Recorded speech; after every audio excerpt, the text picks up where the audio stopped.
De acordo com uma pesquisa de uma empresa de recrutamento e seleção, o trabalhador brasileiro leva em média 6 meses para se recolocar no mercado de trabalho. Ainda de acordo com o levantamento, a mulher leva mais tempo para conseguir uma colocação, quase 7 meses, enquanto os homens levam aproximadamente 5 meses. E para falar sobre recolocação no mercado de trabalho, eu recebo a consultora de recursos humanos Fabiola Lencastre e o professor do Centro de Economia e Administração da PUC Campinas, Carlos Eduardo Gatti Petroni. Professor, quando a pessoa é demitida, é o momento de repensar a carreira? Não. É o momento de repensar o tempo todo. A carreira precisa ser revista a todo instante. Nós precisamos estar preparados para o mercado de trabalho. Então não podemos esperar receber uma surpresa para depois sair procurando alguma coisa. Fabiola, as pessoas hoje nas empresas, elas de uma certa forma têm um prazo de validade ou não? Isso depende muito dos desafios que a empresa vai colocar para você durante a sua carreira, né? É importante que o profissional ele se recicle a todo tempo. As oportunidades geralmente de recrutamento interno e de vagas dentro da organização, elas primeiro são oferecidas e são olhadas para os profissionais que estão engajados dentro da companhia. Se esses profissionais estão capacitados e se atualizaram em termos técnicos, de idioma e tudo mais, a oportunidade deles continuarem na companhia é maior. E aí eles não estão estagnados dentro da mesma empresa. Eles estão construindo carreira dentro da empresa e isso dá um prazo de validade maior para esses profissionais. Agora, caso essas oportunidades internas não aconteçam, então o profissional se engaja em oportunidades e interesses fora da empresa e tenta encontrar carreira em outras oportunidades. Isso depende muito do cenário e das oportunidades que ele encontra dentro da organização. Agora eu queria a opinião dos dois. Esse ano de 2015, por conta dessa crise, está um pouco mais complicado nessa questão do emprego? É relativo, né? É lógico que diminui o número de vagas, mas aqueles profissionais que são considerados talentos, e talentos são aqueles profissionais que dão resultados para as organizações, esses não têm problema no mercado de trabalho, né? Então, as chances existem e continuam existindo apesar da situação que nós estamos. Uma coisa muito importante para lembrar nesse momento esse é o exato momento que nós temos que nos preparar para uma situação futura. Né? Não ficar chorando uma situação, está difícil, ok, então vamos nos acomodar. Ao contrário, é o momento de nos prepararmos para quando a evolução ou a retomada da economia acontecer, a gente esteja preparado. Né? Eu corroboro com o professor, acho que exatamente esse é o caminho. Eu costumo dizer que é uma diferença entre procurar trabalho e procurar emprego, né? Quando a gente fala de trabalho, a gente está falando de engajamento profissional, de engajamento com a carreira profissional. E as oportunidades, de fato, na nossa região acontecem. Nós estamos no meio de um polo industrial muito grato. Nós temos muitos segmentos na nossa região. Existem alguns segmentos que apontam uma timidez maior nesse período, que são conhecidos por nós, o segmento automotivo, o segmento de linha branca, enfim. Existem alguns segmentos que foram mais prejudicados pelo momento que nós estamos enfrentando. Mas existem alguns segmentos que ainda continuam aquecidos e que estão aproveitando a oportunidade, inclusive, para investimento. O bom profissional é o profissional que também tem essa mobilidade para olhar esses cenários, para olhar essas oportunidades. Eu costumo dizer que não estar trabalhando é estar trabalhando a favor de um trabalho. Então, vai depender muito da competência, de estar antenado, de estar motivado para a carreira, de buscar oportunidades que estejam engajados com os interesses pessoais e de estar sempre atento às oportunidades. Muitas vezes as pessoas olham empresas de menor porte e acham que isso vai ser um demérito para a carteira, para o currículo, e aí buscam só as grandes empresas. As empresas médias, as empresas pequenas também têm oportunidades para engajar profissionais que podem ter uma velocidade maior, inclusive, de carreira dentro dessas organizações. Então, de fato, Eu creio nessas oportunidades aqui na nossa região, em função dessa variação de negócios que nós temos aqui. Nós temos um grande centro de tecnologia industrial, com muitos serviços, e as oportunidades elas continuam a aparecer. Talvez um volume menor, mas para os profissionais que estão engajados e interessados com o trabalho. Ou existe aquela situação que a pessoa está empregada e ela acha que a situação está sob controle, né? A gente vai conferir um exemplo desse na reportagem da Rafaela Ribeiro. Eu tinha total confiança de que o meu emprego estava ali garantido, 7 anos, e ia ficar, porque eu me achava tranquila, né? Tava bem ali, não que eu era melhor, mas tava bem ali. E de repente você acaba sendo demitido e isso tem que te servir como um impulso, né? Caroline começou o ano de 2015 desempregada.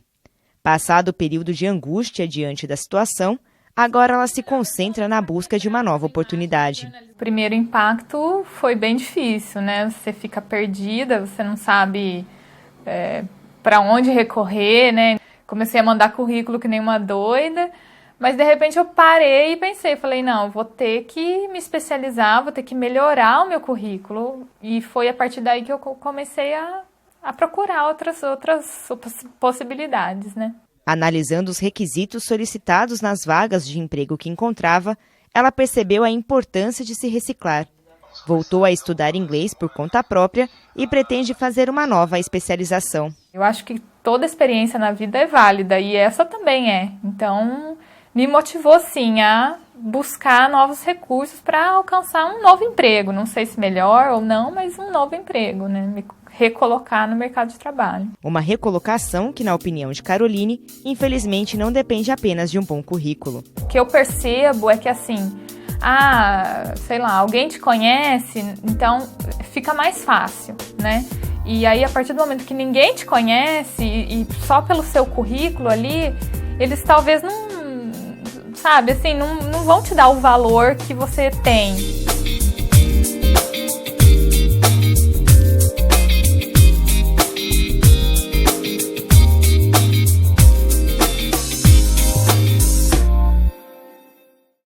Bom, para a gente analisar umas questões aí dessa reportagem, é um erro isso que ela falou de sair mandando currículos para várias vagas? Nós sugerimos que as pessoas primeiro tenham uma identificação com a natureza das empresas que elas estão buscando, né? Então, simplesmente pulverizar o mercado com excesso de currículo, acho que é delicado esse processo. Também é muito delicado hoje você, por conta própria, assumir essa posição de uma recolocação. Existem N empresas especializadas com a ética necessária para contribuir com esse processo, né? Então, ir para o mercado sozinho, não que você não vá conseguir, mas ele é mais difícil. Talvez por isso, inclusive, a colocação que ela faz, da dificuldade que ela sentiu, né? Você falou de empresas, existem empresas especializadas em recolocar a pessoa no mercado de trabalho? Sim, existem. Como que é esse serviço? Existem empresas especializadas, éticas, porque muitas simplesmente arrecadam dinheiro, né? Mas empresas que vão contribuir para você enxergar o mercado, verificar, como a Fabiola colocou, quais são os segmentos que estão mais aquecidos, e tentar aproximar aquele candidato da empresa adequada em termos de cultura. Então, são elementos muito interessantes para você se reposicionar perante o mercado. Uma fala que teve na reportagem, que eu acho muito interessante nós explorarmos, é nunca esperar ser demitido. Então, ao longo da carreira, vai buscando feedbacks, como é que eu estou, que resultados efetivamente eu estou gerando para aquela organização, né? E, consequentemente, para mim mesmo, para a minha carreira. Então, conforme eu vou dando resultados para uma organização, eu estou acumulando pontos, ou eu estou melhorando as minhas competências, né? E isso vai me dando cada vez mais segurança no mercado de trabalho. Então, esta profissional, ela acabou cometendo alguns erros ao longo do tempo que levou a esse caminho e a essas dificuldades. Talvez a questão da atualização entra nesse aspecto, esperar ser demitida para aí sim se atualizar, aprender coisas novas? A atualização ela tem que ser de fato algo de responsabilidade e rotina do profissional, né?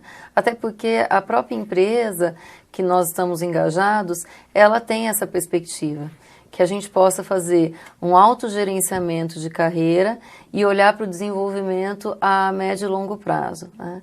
A nossa telespectadora falou algo aí interessante, né? Que ela tem a impressão que quando há a indicação ou alguém de relacionamento dentro da empresa, as coisas facilitam.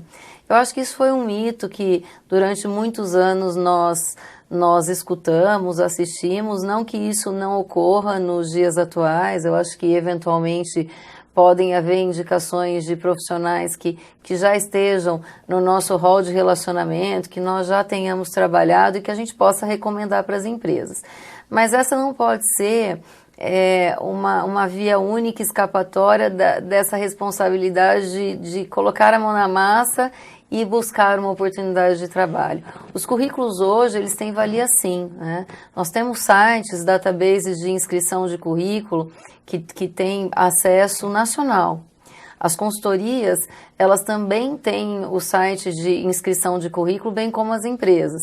E esse é o formato formal de se engajar e buscar profissionais que estejam interessados nas vagas, né? Em Campinas, inclusive, nós temos um grupo de Yahoo também, em que as pessoas publicam oportunidades e as pessoas se engajam. Um bom currículo, que é um currículo objetivo, que traz a trajetória profissional do profissional, que engaja aí toda a experiência, que é referenciado, enfim, que tem uma consistência, ele é visto e ele é bem visto. Então, a confecção do currículo é um processo importante nesse trabalho de encontrar um trabalho, porque o currículo ele é um documento e uma identidade do que você está buscando. Então, vale aí a dica, cuidar do currículo para que ele possa ser atrativo aos olhos de quem está contratando e que ele tenha aderência ao que a empresa está buscando. Você também concorda com essa opinião, professor? O QI, o famoso quem indica, já não é tão válido assim? Está minimizando a cada ano. As empresas, até porque as empresas precisam trabalhar muito enxutas hoje, né, com o mínimo de profissional possível. Então, ela busca profissionais que são efetivamente competentes, que vão gerar resultados. Então, essa situação da indicação é bem-vinda quando o referencial do candidato também é muito bom. Mas as empresas hoje estão muito profissionais nesse sentido, ou buscando se profissionalizar muito, né? Então, essa posição da indicação foi válida, mas hoje vem decaindo a cada dia. Quais são assim, os erros mais comuns que as pessoas, talvez já pensar no salário, no momento dessa recolocação, já pensar em ganhar mais do que ganhava antes, talvez dar um passinho para trás seja o ideal nesse momento? Existem algumas contingências aí que eu acho que quando a gente está procurando trabalho, a gente deve considerar, né? O céu de brigadeiro todo mundo quer, que é você se recolocar com uma remuneração maior e com um tempo de trabalho menor e que talvez com metas menos arrojadas. Isso é o desejo dos profissionais. Mas essa não é a realidade, né? Quando o professor fala que as empresas estão exigentes, num cenário como o cenário que nós estamos enfrentando, o que a gente tem que fazer? A gente tem que fazer mais com menos.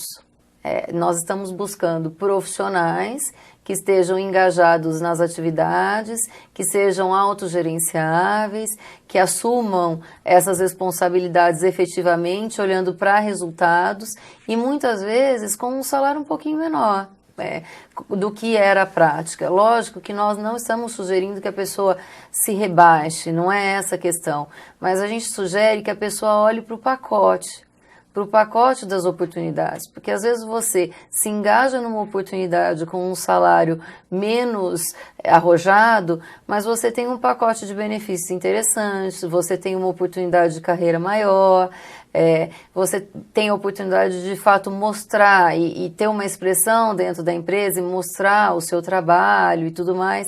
Então, é importante você avaliar cenário. O que a gente observa hoje, com essa tão dita geração Y e tudo mais, é que os profissionais estão extremamente exigentes. Do ponto de vista de qualidade, isso é muito positivo, né? As pessoas estão mais críticas para olhar para a caixa da carreira.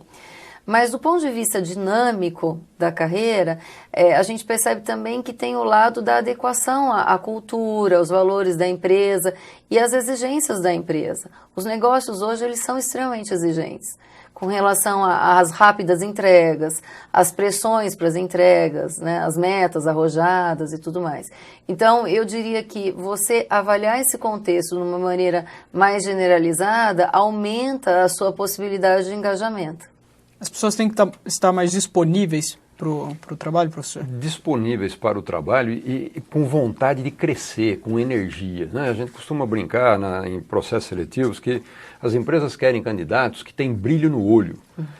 Aquela pessoa que você vê que no momento da entrevista ele quer conhecer, ele demonstra vontade de evolução dentro da organização. Ninguém mais quer preencher vagas. Preencher vaga hoje não é o sinônimo ou a condição de nenhuma empresa.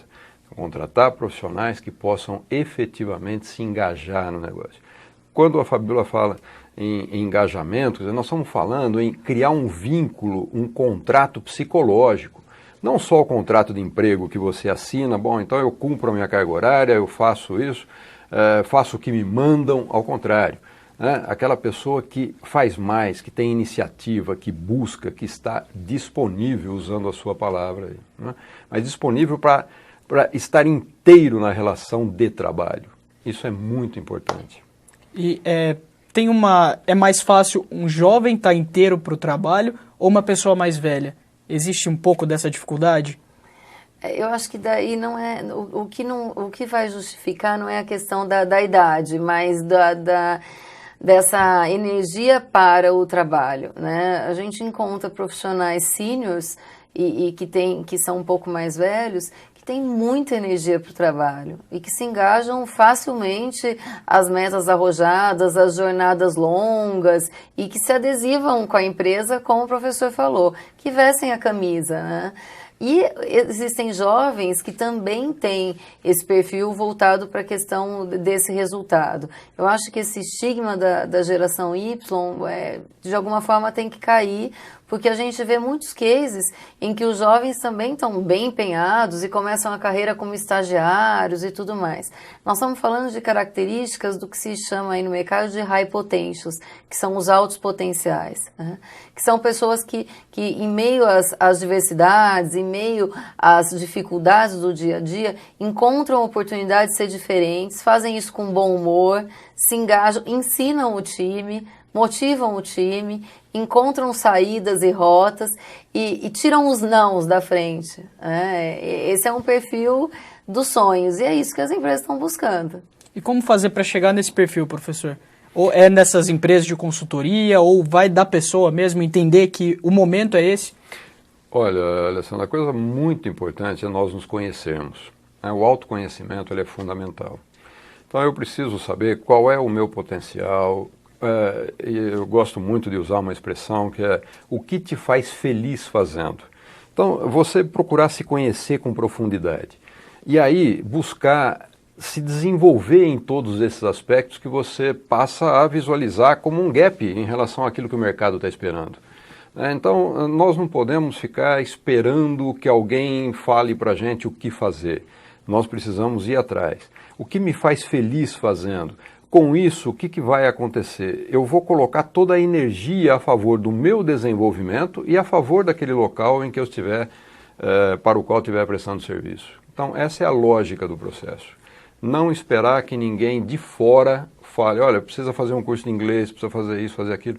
Não, nós precisamos estar atentos o tempo todo, enxergando o que o mercado pede e aí eu enxergando o meu potencial e as minhas deficiências, buscar sanar esse gap aí, né?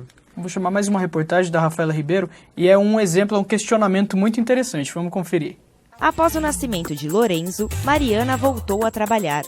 Porém, o menino ficou muito doente e ela resolveu abrir mão do emprego de 6 anos para se dedicar ao filho. Foi uma decisão difícil, porque eu trabalho desde os 15, 16 anos.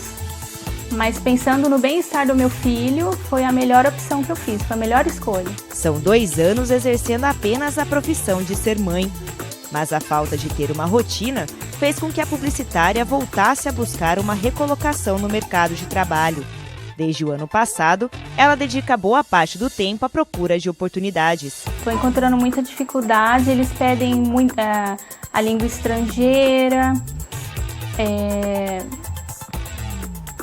e eu tô até pensando também, eu conversei com meu esposo esses dias, de voltar para fazer um novo curso, de repente até na área de administração, que é bem amplo, que também entra um pouco a minha área, para voltar a estudar, para tentar me recolocar. Para a Mariana, a dificuldade na recolocação vai além da concorrência. Eu acredito que o fato especificado no meu currículo, um filho, eu acredito que isso possa ser um empecilho na hora da contratação.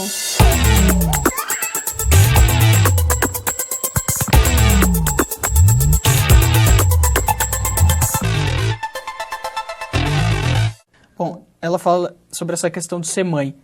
É um problema, professor, ou não? Nós não enxergamos mais dessa forma, né? Está existindo um amadurecimento por parte das empresas também em relação a isso. É o respeito pelo outro. Então, o fato dela ser mãe, muitas vezes pode ser um diferencial positivo, porque ela tem uma responsabilidade, inclusive, sobre aquele novo ser que está ali com ela. Então, ela vai se empenhar muito mais para desenhar essa carreira, para construir esse processo. Então, são mitos, são certos preconceitos que precisam ser eliminados e as empresas estão, veja a palavra que eu estou usando, né? As empresas estão amadurecendo nesse processo. Eu não posso dizer 100% que em algumas isso possa não ser uma verdade, né? Mas para a maioria, para um mercado já mais maduro, isso já vem caindo com muita frequência. Ela levanta uma questão de talvez fazer uma outra faculdade. Acontece isso com algumas pessoas, ficam um pouco perdidas, querem estudar outra coisa, talvez essa é a melhor solução, mudar de carreira. Eu não diria que a solução é mudar de carreira, né? Eu acho que se atualizar não é um critério só para mulheres, só para mães, ou exclusivamente para homens, ou para jovens que acabaram de se formar. Se atualizar é uma necessidade atual para todo mundo, né? E você mudar o foco da sua carreira é algo de muita responsabilidade, porque quando você escolhe uma carreira, você escolhe um trabalho de vocação, que você está engajado, enfim. Então, se isso estiver alinhado com a escolha, né, com a época que você escolheu, e se isso ainda te motiva, não é a minha indicação que essa pessoa venha a mudar a rota profissional para se engajar, enfim. Atualização, sim, né? No que diz respeito à questão, até contribuindo com o professor, a questão da mulher, a gente tem observado o contrário. A gente tem observado, inclusive tem pesquisas em torno disso, que a mulher, depois que ela é mãe, ela passa a ser muito efetiva nas atividades. E ela tem uma orientação de tempo muito focada para as necessidades. Porque, de fato, a orientação de tempo para as atividades fora do trabalho tem que ser muito dedicada para ela dar conta de tudo. E no trabalho isso não é diferente, porque o tempo dedicado para o trabalho tem que ser um tempo eficiente. Então, muitas empresas têm olhado isso de uma forma positiva, que as mulheres, depois que têm a oportunidade de serem mães e que engajam seus filhos em escola, enfim, e retomam as atividades profissionais, elas voltam mais efetivas, olhando efetivamente para a organização de tempo, para o cumprimento das atividades, e inclusive ensinam o time em torno disso. Então, de fato, eu acho que durante muitos anos isso foi um mito, que está caindo em desuso dentro das empresas. É lógico que a gente não pode dizer e afirmar que isso é uma realidade geral, mas eu acho que esse é um modelo que tem se adequado dentro das empresas, e as mulheres têm tido muitas oportunidades, sim, inclusive em termos de carreira, se engajando com cargos mais estratégicos, mais executivos. É uma questão de dedicação e de foco nesse resultado de carreira. Bom, nosso tempo está acabando. Eu queria então que dentro da área de vocês aí, que vocês dessem dicas para esse pessoal que está em busca aí de uma recolocação profissional. Pode começar com você, professor. Busque aquilo que te faz feliz. Essa é a essência da coisa. Não adianta nós levarmos 35 anos da nossa vida fazendo alguma coisa que não me satisfaz, que não me realiza. Então eu preciso encontrar aquilo que me faz feliz. Com isso eu vou colocar todo o meu empenho, a minha energia, eu vou ser positivo, eu vou ter iniciativa. Então o trabalho passa a ser alguma coisa leve na sua vida, algo que realiza, que você possa se sentir efetivamente satisfeito, né, e feliz com aquilo. Então, não leve a carreira profissional como algo extremamente penoso, como algo eu preciso fazer isso para poder sobreviver. Não, faça aquilo que você vai encontrar realização. E você, Fabio? Acho que o professor falou tudo, né? Mas em termos técnicos, de fato é importante a nossa atualização, isso é algo que tem que acontecer sempre, né, e de forma recorrente, mas eu acho que a gente não pode esquecer das caixas das competências comportamentais, que estão muito ligadas à questão de engajamento, de responsabilidade, de proatividade, de gestão do trabalho, né, de diálogo com o time, de diálogo pessoal, com as intenções pessoais, enfim. Eu acho que as competências comportamentais, elas estão muito em alta e devem estar, porque muitas vezes hoje a gente admite pela competência técnica e demite pela competência comportamental. Esse é um jargão de RH, né? Então, se nós pudermos olhar para o desenvolvimento das competências comportamentais e para o encontro dessa felicidade, que é o início de tudo, esse comprometimento com a felicidade e com o trabalho, eu acho que a gente está no caminho certo. Então, Fabíola, professor Carlos, muito obrigado pela participação de vocês. E você que está nos assistindo está mais que convidado a acompanhar outras edições do programa Ponto de Encontro no site que aparece na sua tela. Muito obrigado pela companhia e a gente se vê no próximo programa.